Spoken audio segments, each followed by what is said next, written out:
ሰላም አበ ዝተፈላልየ ኩርናዓት ዓለም ብምዃን ምስጀ ይስሪ ዘለኹም ክቡራት ተኸታተልትና ናይ ዝዕለት ዓበይቲ ነጥብታት ከም ዝስዕቦ ክቐርብ እዮም።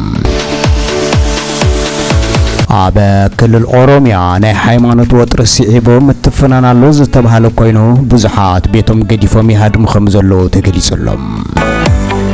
ኢትዮጵያ፣ ቱርኪ፣ ሱዳን ኤርትራውያን የሳቅያን የጋፍዓን በኃይል አሲረን ይመልሳሉ ዝበለ ትካል እዚ ሕጋዊ ተግባር ሕብራት ሃገራት ክኹንኖ ይግባ ኢሉሎም።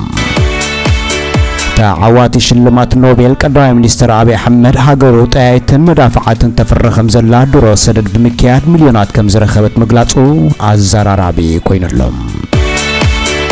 አሞንጎ ደገፍት ባሻር አልአሳድን ኃይልታት ጸጥታን ሐድሽ መንግስት ሶሪያ በስተፈጥረ ግጭት 77 ተቀትሎም አለው። ዝርዝሩ ከምሳብ ቀረበም። አበ ኢትዮጵያ ክልል ኦሮሚያ አርሲ ሃይማኖታዊ ግጭት ከይፍጠር ስጋት እናወሰኸ ዝኸደሉ ዘሎ እዋን በአሽሓዝ ቁጽር ሰባት ገጾም ሓዲጎም ይሃድሙ ከም ዘለዉ ተገሊጹሎም። አገልግሎት ሚዲያ ኢትዮጵያ ብዘውፅኦ ጸብጻብ ብዙሓት ካብቶም ዝሃድሙ ዘለዉ ካብ ብሔረ አምሓራ ሰዓብቲ ኦርቶዶክሳዊ ተዋህዶ ቤተክርስቲያን ኢትዮጵያ ምዃኖም ዝገለጸ ኮይኑ እቶም ዝሃድሙ ዘለዉ ዜጋታት ኣብ አርሲ ካብ ዝቕመጡ ወለዶታት ኣቆፂሮም ነይሮም ዝተባሃሉ ኮይኖም ስሙ ክግለጽ ዘይደለየ ሓደ ምንጪ ነቲ ኩነታት ከረጋግጽ እንከሎ ነበርቲ ናብ ይጉዕዙን ይሃድሙን ከም ዘለዉ ንጹር ኣይኮነን ኢሉሎም። ከሳብ ሕጂ ዝወፁ ነበርቲ ቁጽሮም ኣይተገልጸን ዝበለት ማዕከን ዜና ይኹን እምበር ምውፃእ ኣብዮም ንዝመጽእ ክገጥሙ ዝተዳለወ ከም ዘለውን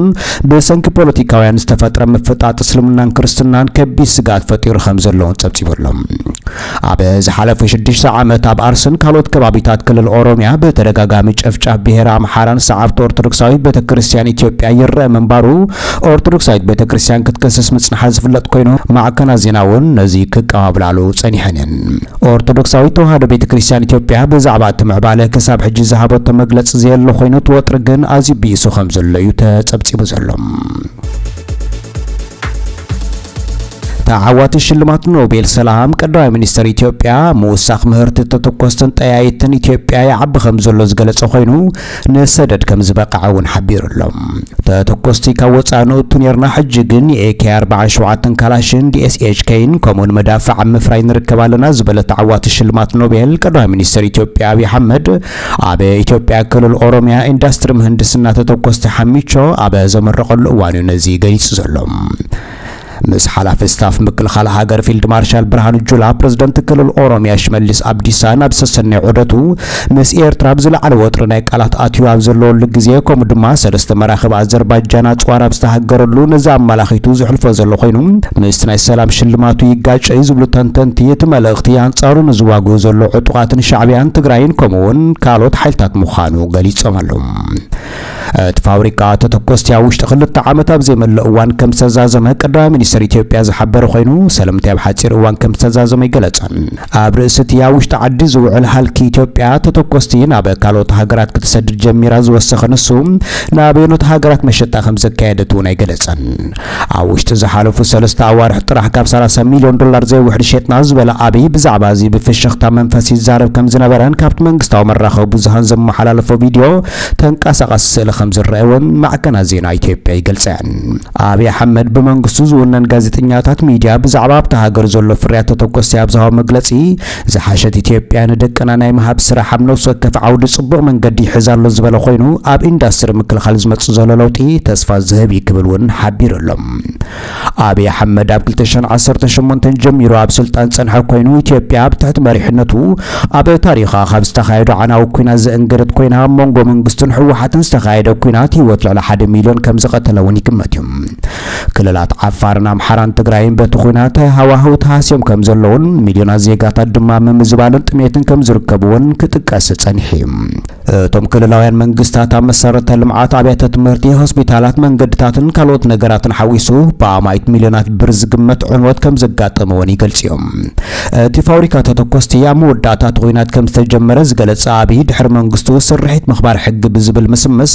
ኣብ ነሓስ 2023 ኣብ ክልል ኣምሓራ ሙሉእ ኩናት ምእዋጁ ምዃኑ እውን ተገሊጹ ዘሎ ድሕሪ ዓመትን ፈረቓን ገና እቲ ኩናት ይቕጽል ከም ዘሎ ናብ ክልል ኦሮሚያ ዘሎ ኩናት ደው ከም ዘይበለን ናይ ትግራይ ኩነታት ናብ ወጥሪ ከም ዝበኣሰን ምስ ሻዕብያ እውን ናብ ምድላው ኩናት ንኣቱለና ብዝበሃለሉ ዘሎ ግዜ ፋብሪካ ጽዋር ተኺለ ዝብል ዘሎ ኣብይ ትካላት ተጣበቕቲ ሰብኣዊ መሰላት ዓመፅ ካብ ፍርዲ ወጻኢ ዝፍጸም ቅትለት ከምኡውን ንሰላማውያን ሰባት ዕላማ ዝገበረ መጥቃዕቲ ሰብ ኣልቦ ነፈርቲ ሓዊሱ ሰፊሕ ገሰት መሰላት የጋጥም ከም ዘለውን ክሶም ኣብ ዝቕጽለሉ ዘሎ ግዜ እዩ ኣብ ኣምሓራ ልዕሊ 6 ሚልዮን ተምሃሮ ብሰንኪ ኩናት ትምህርቶም ደው ከም ዝበሉ ናብ ትግራይ እውን ኣስታት 2 ሚልዮን ተምሃሮ ካብ መኣዲ ትምህርቲ ከም ዝወጹ ዝፍለጥ ኮይኑ ኦሮሚያ ተመሳሳሊ ኩነታት ከም ዘሎ ተጸብጺቡ ዘሎ ተጣባቂ ሰብኣዊ መሰላት ኣምነስቲ ኢትዮጵያ ሱዳን ቱርክን የኤርትራውያን ስደተኛታት ብሓይሊ ይሰጓሉ ክብል ዝኸሰሰ ኮይኑ ኣብ ዝሓለፉ 3 ኣዋርሕ ጥራሕ 600 ኤርትራውያን ካብ ኢትዮጵያ ናብ ኤርትራ ብሓይሊ ከም ዝተሰጎጉ ኣረጋጊጸለኹ ኢሎም እቲ ትካል ሰብኣዊ መሰላት ባይቶ ሰብኣዊ መሰላት ሕቡራት ሃገራት ነቲ ጉዳይ ክኹነን ጸዊዕ ዘሎ ኮይኑ ኤርትራውያን ምስጓጉ ማለት ብህይወት ምጽዋት ምዃኑ ይፈለጥ እውን ኢሎም ኣምነስቲ ኢንተርናሽናል ባይቶ ሰብኣዊ መሰላት ሕቡራት ሃገራት ኢትዮጵያ ብሓይሊ ምስጓጉ ኤርትራውያን ስደተኛታት ክኹነን ጉዳይ ኤርትራውያን ሰፊሕ ኣቃልቦ ኢትዮጵያ ክግበረሉ ጸዋዕ ኮይኑ ትትካል ኣብ መበል 58 ኣኺባ ቤት ምኽሪ ኣብ ዘቕረበ መግለጺ ኣብ ዝሓለፈ 3 ኣዋርሕ ጥራሕ 600 ኤርትራውያን ስደተኛታት ካብ ኢትዮጵያ ናብ ኤርትራ ብሓይሊ ከም ዝተሰጎጉ ኸሲሱሎም ኣብ ዝሓለፈ ዓመት ኣብ ኢትዮጵያ ዝርከቡ ኤርትራውያን ስደተኛታት ብዘይ ፍቃድ ምእሳርን ምስጓጉን ዝብሉ ክስታትን ክትትልን ጸብጻብን ከቐርብ ዝጸንሐ ናይ ትትካል መዛግብቲ ኣምነስቲ ኣብ ዳሕራይ መግለጺኡ ኣተሓዛ ሰብኣዊ መሰላት ኤርትራውያን ስደተኛታት ኣብ ኢትዮጵያ ጥራይ ዘይኮነ ኣብ ሱዳን እውን ከቢድ ጸገም ኣጋጢሙሎ ኢሎም ብሰንኪ ኣብ ሱዳን ዝካየድ ዘሎ ግጭት ደቂ ኣንስትዮን ህጻናትን ኤርትራ ዝርከቦም ስደተኛታት ብፍላይ ኣብቲ ብሓይሊ ሓምዳን ደጋሎ ዝቋጸሩ ከባቢታት ከቢድ ገሰት ሰብኣዊ መሰላት የጋጥሞም ከም ዘሎን ኤርትራውያን ይውቅዑን ይጭወዩን ከም ዘለውን ወሲኸ ኣረጋጊጸለኹ ኢሎም እቲ ተጣባቂ ሰብኣዊ መሰላት ቱርኪያ ኣብ ነሓስ 2024 ኣስታት 180 ኤርትራውያን በሓይሊ ናብ ኤርትራ በመምላስ ሕጋዊ መሰሎምን ዕቁባን ሓለዋን በመግሃስ አካይዳ ክብሉን ከሲሲም ንዓሰርታት ዓመታት ጸንሐ ግዴታዊ ሃገራዊ ወታደራዊ አገልግሎት ጉዱድ ዕስክርናን ካለ ፖለቲካዊ ረቁሒታትን ንብዙሓት ኤርትራውያን ካብ ሃገሮም የባረሮም ከም ዘሎ እዚ እንዳተፈልጠ ኤርትራውያን ምስጓግ ድማ ናብ ባርነት ከኣትውን ማእሰርትን ቅትለትን ክሳጥሑ ምግባር ምዃኑ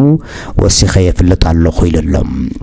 ኣስመራ ወርሒ ለካቲት ተወሳኺ ወታደራት ንምምልማል ኣብ መስርሕ ከም ዘላ ኣምነስቲ ኢንተርናሽናል ካብ እሙናት ምንጭታት ኣረጋጊጹ ከም ዘሎን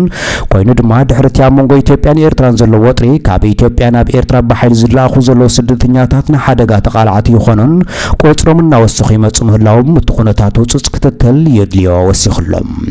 ኩሎም ኣባላት ባይቶ ሰብኣዊ መሰላት ሕቡራት ሃገራት ነቲ ብግዴታ ምስጓጉ ምእሳር ምግሃስ መሰላት ኤርትራውያን ስደተኛታት ክኹንንዎ ዝወፀ ጻውዒት ትትካል ምስጓጉ ኤርትራውያን ኣብ ትሕቲ ዝኾነ ግዜ ተቐባልነት የብሎን ኢሎም በኻልእ ሸነኽ ኣምነስቲ ኢንተርናሽናል ገሰት መሰላት ኤርትራውያን ዜጋታት ንምጽራይ ብባይቶ ሕቡራት ሃገራት ዝተመስረተ ፍሊት መርማሪ ሽማግለ ካብ ተቃውሞ 9 ዓመት ሓሊፉ እኳ እንተኾነ ኣተገባብራን ኣተሓሕዛን ሰብኣዊ መሰላት ኣብ ኤርትራ ከሳብ ሕጂ ተመሓየሸን ክብል ትትካል ወሲኹ ገሊጹሎም መንግስቲ ኢትዮጵያ ነቲ ውድብ ተጣባቂ ሰብኣዊ መሰላት ዘቕርቦ ነቐፌታ ዛጌት ምላሽ ይሃበን ኣብ መንጎ ደገፍቲ ባሻር አልአሳድን ሓይልታት ጸጥታ ሓድሽ መንግስቲ ሶርያ ብዝተፈጥረ ግጭት 7 ተቐቲሎም ከም ዘለውን እቲ ኣብ ገማግም ባሕሪ ከተማታት ሃገር ዝተፈጸመ ግጭት አሳድ ካብ ስልጣኑ ካብ ዝእለ ዝኸበደ ውግእ ምዃኑ ተገሊጹሎም ነሲዒቡ ሓድሽ መንግስቲ ኣብ ክልተ ከተማታት ሶርያ ዕፅዋ ኣውጅ ዘሎ ኮይኑ ኣብ መንጎ እሙናት መራሒ ሶርያ ነበር ባሻር አልአሳድን ሓይልታት ጸጥታ ናይቲ ሓድሽ መንግስትን ብዝተኻየደ ከቢድ ውግእ ልዕሊ 7 ሰባት ክሳብ ሕጂ ከም ዝተቐትሉ ተፈሊጡሎም ኣብ ወርሒ ታሕሳስ 50 ዓመታት ዝጸንሐ ምሕደራ አሳድ ዘወደቀ ሓድሽ መንግስቲ ሶርያ ነቲ ሃገር ንምርግጋእን መንግስትን ሙቃምን ይጽዕር ከም ዘሎ ዝሕብር ዘሎ ኮይኑ ኮይኑ ግን ካብ ቁጽጽር ወጻኢ ጉዳያት ይኸዱ ከም ዘለውን ተኣሚኑሎም አልሻራ ግዝያዊ ፕሬዝዳንት ሶርያ ምዃን ብምእዋይ ስልጣን የደልድል ከም ዘሎን ትናይ ትማሊ ውግእ ኣብታ ገማግም ባሕሪ ትርከብ ከተማ ላታኪያ ከም ዝተኻየደን ሓይልታት ጸጥታ መንግስቲ ጸጥታዊ ስርሒት ውሕስ ንምግባር ይረባረቡ ከም ዘለውን ገሊጹሎም ኣብ ገማግም ባሕሪ ዝርከባ ዘረባ ከተማታት ሶሪያ ስድራ ቤት ባሻር አልአሳድን ለዓለወት ሰበስልጣን ነበርን ከመሆን ዓላዊ እስላም ዝነብሩለን ከም ዝኾናን በብዝሕ ደገፍቲ አሳድ ከም ዝቕመጡለን ውን ክግለጽን ይሕም አብ ሶሪያ ዝመደበሩ መደበር ዜና ስቴፕ ሓይልታት ጸጥታ መንግስቲ አብ ጃብለን ከባቢኣን ኣስታት ሰብዓ ዓጥቋት ደገፍቲ ባሻር ከም ዝቐተሉን ልዕሊ 25 ድማ ከም ዝሓዙን ጸብጺቡ ዘሎ ኮይኑ ሃደን ይቕጽል ኣለውን ይልሎም እዚ ከምዚ ኢሎም ከሎ ሓይልታት ጸጥታ መንግስቲ ኣብቲ ብዓመት ዝተሓዘ ከባቢታት አለፖን ሆመስን ኣብ እዋን ውግእ ምስቶም መንነቶም ዘይተፈልጡ ዕጡቃት ኣብ ጎንፂ ከም ዝተዋፈረን ከቢድ ተኽሲ ኣብቲ ከባቢ ይካየድ ከም ዘለውን ተሓቢሩሎም ወሃብ ቃል ሚኒስትር ምክልኻል ሶሪያ ኮሎኔል ሓሰን አብዱልጋኒ በመንገድ መንግስታዊ መራኸቢ ብዙሃን መጠንቀቕታ ነቲ ኣብ ሩስያ ዝርከብ ኣሳድን ኣብ ላታኪያን ታርቱስን ዝዋግኡ ዘለዎ ደገፍቱን ሂበለኹን ይልሎም ድሕሪ ውድቀት ባሻር ኣሽሓት ሰራዊታት ጸዋራ ረኪቦም ናብ ስድሮም ክምለሱ ክመርጹን ከለዉ ብዙሓት ውን ኣንጻርቲ ሓድሽ መንግስቲ ክዋግኡ መሪፆም እዮም ኣብ ዝቐረባ እዋን ሓድሽ መንግስቲ ሶሪያ ኣሕመድ አልሻራ ምስተን ደገፍቲ ኣሳድ ዝርከቡለን ከተማታት ገማግም ባሕሪ ጥራይ ዘይኮነስ ምስ ሓይልታት ዶሮዝ ውን ኣብ ከቢድ ውግእ ተጸሚዱ ምህላው ክግለጽ ከም ጸንሐ ዝፍለጥ ኮይኑ ብኻልእ ወገን ኣብ መጀመርታ ናይ ሰሙን ሚኒስተር ጉዳያት ወጻኢ ሶርያን ሃገራዊ ትካል ተቆጻጻሪ ኬሚካላዊ ኣጽዋር ኣብ ዝሃብ መግለጺ ኣብ ትሕቲ ኣሳድ ዝፈረየ መኽዘን ኬሚካላዊ ኣጽዋር ንምጥፋእ ቃል ከም ዝኣተወ ገሊጹሎም መንግስቲ ኣሳድ ኣብቲ 14 ዓመታት ዝቐጸለ ኩናት ሕድሕድ ኬሚካላዊ ኣጽዋር ከም ዝተጠቀመ ክሕድ እንከሎም ደለይቲ ፍትሒ ሶርያ ግን ብዓሰርታት ዝቁጸሩ ኬሚካላዊ መጥቃዕታት ብባሻር ከም ዝተኻየደ ክኸሱ ጸኒሖም እዮም